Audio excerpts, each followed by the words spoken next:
জুলকিফিল আলাইহিসসালাম উনি বনি ইসরায়েলের একজন নবী ছিলেন। কোনো কোনো ঐতিহাসিকগণ উল্লেখ করে থাকেন যে তিনি সৈয়দনা আইয়ুব আলাইহিসসালামের সন্তান ছিলেন, যেমনটি আল বিদায়া ওয়ান নেহায়া গ্রন্থে উল্লেখ হয়েছে। তাছাড়াও কোনো কোনো ঐতিহাসিক বলেছেন যে তিনি নবী ছিলেন না, বরং তিনি নেককার লোক ছিলেন, একজন সৎ লোক ছিলেন। কিন্তু এই কথাটি গ্রহণযোগ্য কোনো মত নয়। ইবনু কাসির আলাইহি রহমা তিনি তারজি দিয়েছেন বা তিনি উল্লেখ করেছেন যে সৈয়দনা জুলকিফিল আলাইহিসসালাম উনি মূলত নবীই ছিলেন, কারণ সূরাতুল আম্বিয়াতে নবীদের সাথে করে আল্লাহ তাআলা জুলকিফিল আলাইহিসসালামের নামটি উল্লেখ করেছেন। আল্লাহ তাআলা সৈয়দনা জুলকিফিল আলাইহিসসালামকে সিরিয়ার দামেস্ক এলাকাতে নবী করে প্রেরণ করেছেন। কালামুল্লাহ মাজিদে অর্থাৎ পবিত্র কুরআন আল কারিমে যে সমস্ত নবীর আলোচনা খুবই সংক্ষিপ্তভাবে উল্লেখ হয়েছে, তোর মধ্য থেকে জুলকিফিল আলাইহিসসালাম অন্যতম। কালামুল্লাহ মাজিদে উনি কোথায় এসেছেন, কোন জাতিগোষ্ঠীর কাছে নবী হয়ে এসেছেন এবং ওনার সাথে ওনার উম্মতদের কি ঘটেছে, ওনাকে আল্লাহ কোনো কিতাব দিয়েছেন কিনা, কোনো মুআজিজা দিয়েছেন কিনা, এই ব্যাপারে কিছুই তিনি উল্লেখ করেননি। কেবলমাত্র আল্লাহ তাআলা দুটি সূরার দুটি আয়াতে জুলকিফিল আলাইহিসসালামের নামটি কেবলমাত্র দুইবার উল্লেখ করেছেন।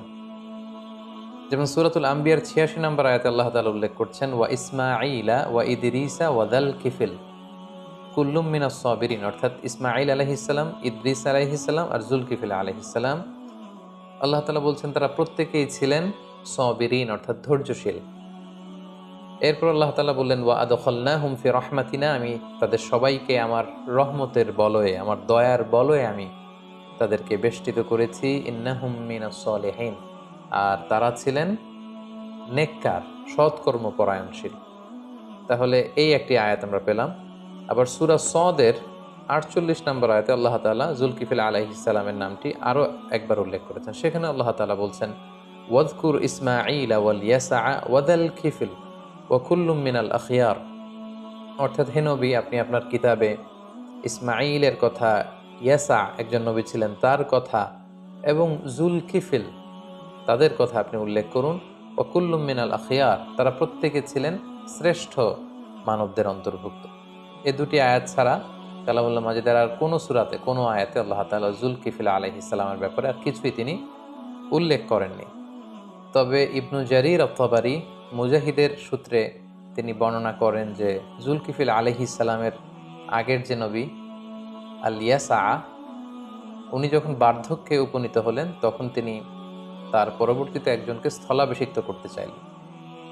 এই উদ্দেশ্যে তিনি তার সব সাথীদেরকে একত্রিত করে তিনি জিজ্ঞেস করলেন যে, আমি তোমাদের মধ্যে ৩টি গুণ বিশিষ্ট একজন লোককে চাইব, অর্থাৎ ৩টি গুণ আমি উল্লেখ করব, যার মধ্যে ৩টি গুণই থাকবে তাকে আমি আমার পরে আমার স্থলাভিষিক্ত হিসেবে নির্ধারণ করব। তিনি বললেন যে, তোমাদের মধ্যে কে আছো যে প্রতিনিয়ত সিয়াম পালন করো, সবসময় সিয়াম পালন করো।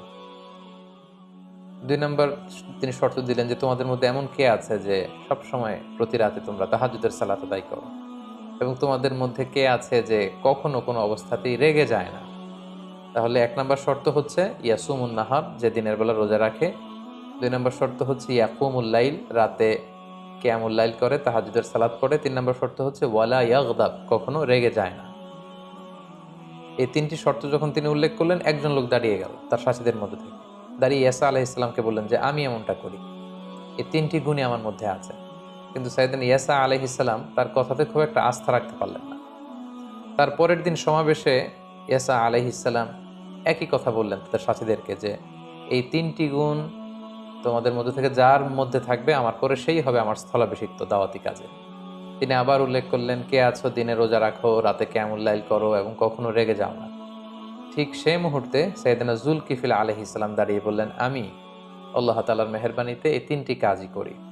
এবং আল ইয়াসা আলাইহিসসালাম তার এই কথাতে তিনি আশ্বস্ত হলেন, তিনি মুগ্ধ হলেন এবং তিনি ঘোষণা দিলেন যে, আমার পরে এই উম্মতের মাঝে দাওয়াতি কাজের জন্য আমি জুলকিফিল, কিফিল শব্দের অর্থ হচ্ছে দায়িত্ব, রেসপন্সিবিলিটি, লায়াবিলিটি, অর্থাৎ আমার পরে এই উম্মার লায়াবিলিটি বা দায়িত্বের জন্য আমি জুলকিফিল, অর্থাৎ তার নামের অর্থই হচ্ছে জুলকিফিল, মানে হচ্ছে দায়িত্বশীল, দায়িত্বশীল হিসেবে তোমাকে নির্ধারণ করলাম।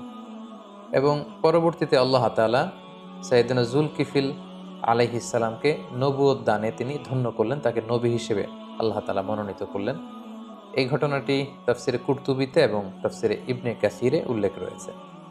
আসলে কোরআনের দুটি আয়াত এবং এই ধরনের ঘটনাগুলো ছাড়া সাইয়েদনা যুলকিফিল আলাইহিস সালামের ব্যাপারে নির্ভরযোগ্য তথ্যসূত্রে সমৃদ্ধ কোনো কথা বা কোনো ঘটনা বা কোনো কিছুই আর খুঁজে পাওয়া যায় না। এবং অনেক ঐতিহাসিকগণ উল্লেখ করেছেন যে ফিলিস্তিনের নাবলুস শহরে যুলকিফিল আলাইহিস সালাম তিনি ইন্তেকাল করেছেন, সেখানে ওনার কবর। আবার কোনো কোনো ঐতিহাসিকগণ বলেছেন যে ইরাকে তাকে দাফন করা হয়। সম্মানিত শুধু এই ছিল সাইয়েদনা যুলকিফিল আলাইহিস সালামের ব্যাপারে কোরআন থেকে প্রাপ্ত কিছু কথা। এ পর্যায়ে আমরা যদি সংক্ষেপে ওনার জীবনী থেকে আমরা কি লেসন নিতে পারি সেটা যদি আমরা উল্লেখ করি, তাহলে প্রথমে আমরা বলবো যে আল্লাহ তাআলা কেবলমাত্র কোরআনের দুটি সূরায় ওনার নামটি কেবল দুবার উল্লেখ করেছেন এবং সেখানে আল্লাহ তাআলা কয়েকজন নবীর সাথে ওনার নাম উল্লেখ করে তিনি বলেছেন তারা প্রত্যেকেই ছিল কুল্লুম মিনাস সাবিরিন, অর্থাৎ তাদের প্রত্যেকেই ধৈর্যশীল ছিলেন। তার মানে নবীদের একটা গুণ হচ্ছে তারা সব সময় ধৈর্য ধারণ করতেন। সাইয়েদনা যুলকিফিল আলাইহিস সালামের ব্যাপারেও এটা বলা হয়েছে যে তিনি ধৈর্যশীল ছিলেন। পৃথিবীর প্রত্যেকটি নবী ছিলেন অত্যন্ত ধৈর্যশীল, ওনারা বিপদে ধৈর্য ধরতেন, হতাশ হতেন না, হাল ছেড়ে দিতেন না, কাবু হয়ে পড়তেন না, বরং তারা ধৈর্য ধারণ করতেন। এবং কালামুল্লাহ মাজিদের বিভিন্ন সূরাতে আল্লাহ তাআলা আল্লাহ রাসূল সাল্লাল্লাহু আলাইহি সাল্লামকে ধৈর্য ধারণের নির্দেশনা দিয়েছেন। তিনি বলেছেন ওয়াসবির আলা মা ইয়াকুলুন, হে নবী মক্কার কুরাইশরা আপনার ব্যাপারে যে সমস্ত মিথ্যা প্রোপাগান্ডা ছড়াচ্ছে, যাই বলুক না কেন আপনি বিচলিত হবেন না নবী, আপনি ধৈর্য ধারণ করুন। ওয়াসবির আলা মা ইয়াকুলুন, ওরা যাই বলুক আপনি কিন্তু ধৈর্য হারা হবেন না, ধৈর্য ধারণ করুন। তাহলে সাইয়েদনা যুলকিফিল আলাইহিস সালামের জীবনী থেকে প্রথম শিক্ষাটা পেলাম যে নবীরা হচ্ছে ধৈর্যশীল। সো আমাদেরকেও বিপদে ধৈর্য ধারণ করার অভ্যাসটা গড়ে তুলতে হবে। 2 নাম্বার যেই গুণাবলী আমরা ওনার জীবনী থেকে পাই সেটা হচ্ছে আল্লাহ তাআলা বলেছেন যে কুল্লুম মিনাস সালিহিন, তারা প্রত্যেকেই ছিলেন সৎ কর্ম সম্পাদনকারী। পৃথিবীর প্রত্যেকটা নবী কিন্তু ছিলেন সালিহিন, সৎ কর্মপরায়ণ ব্যক্তিত্ব ছিলেন তারা। এবং আল্লাহ তাআলা যত জায়গায় মুমিনদেরকে জান্নাত দান করবেন আল্লাহ তাআলা বলেছেন যে তারা জান্নাত পাবে ওয়াল্লাযিনা আমানু ওয়া আমিলুস সলিহাত। ঈমানের সাথে কিন্তু আল্লাহ তাআলা আমালে সালেহকে যুক্ত করেছেন। শুধু আপনি বিশ্বাস আনলেন আল্লাহ তাআলার উপর, কিন্তু এরপরে কোনো নেক কাজ করলেন না, সৎ কাজ করলেন না, কোনো আমলে সালেহ করলেন না, তাহলে কিন্তু সেই ঈমানের কোনো দাম রইল না। এজন্য আমাদেরকে সৎ কর্মপরায়ণশীল হতে হবে। এটাও আমরা সাইয়েদনা যুলকিফিল আলাইহিস সালামের জীবনী থেকে পাই। সবশেষে আল্লাহ তাআলা বলেছেন যে তারা হচ্ছে the best people in the world, the best human being এবং চুজেন পার্সোনালিটি আল মুস্তাফাইন আল আখিয়ার, কুল্লুম মিনাল আখিয়ার। যে নবীদের কথা তিনি উল্লেখ করেছেন সেখানে যুলকিফিল আলাইহিস সালামের নাম উল্লেখ করে তিনি বলেছেন যে তারা হচ্ছে the best people ever in the world. পৃথিবীতে নবীদের চাইতে শ্রেষ্ঠ মানুষ আর হতে পারে না। এবং তারা হচ্ছেন চুজেন বাই আল্লাহ, আল্লাহ তাআলার বাণী গোটা বিশ্বে ছড়িয়ে দেবার জন্য বাণী বাহকের দায়িত্ব নিয়ে তারা পৃথিবীতে এসেছেন এবং ওনার নামই হচ্ছে দায়িত্বশীল। যুলকিফিল, আমরা বলেছি যে আল কিফিল শব্দের অর্থ হচ্ছে দায়িত্ব এবং যুলকিফিল শব্দের অর্থ হচ্ছে দায়িত্বশীল। তার মানে সব নবীদেরকে কিন্তু আল্লাহ তাআলা রিসালাতের দায়িত্ব দিয়ে এই পৃথিবীতে পাঠিয়েছেন এবং আমরা প্রত্যেকেই আসলে দায়িত্বশীল। আল্লাহ রাসূল সাল্লাল্লাহু আলাইহি ওয়াসাল্লাম বলেছেন যে কুল্লুকুম রাঈন ওয়া কুল্লুকুম মাসউলুন আন রাঈয়াতি, তোমরা প্রত্যেকে দায়িত্বশীল এবং তোমাদের প্রত্যেকের দায়িত্বের ব্যাপারে কিন্তু আল্লাহ তাআলা কিয়ামতের দিন জিজ্ঞেস করবেন।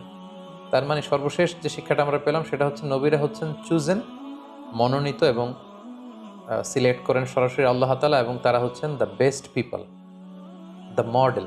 আমরা যদি পৃথিবীতে কাউকে আমাদের মডেল বানাতে চাই, যদি আমরা আমাদের আদর্শ কাউকে বানাতে চাই, অনুকরণীয় ব্যক্তিত্ব হিসেবে কিন্তু আল্লাহ তাআলা নবীদেরকে আমাদের সামনে উপস্থাপন করেছেন।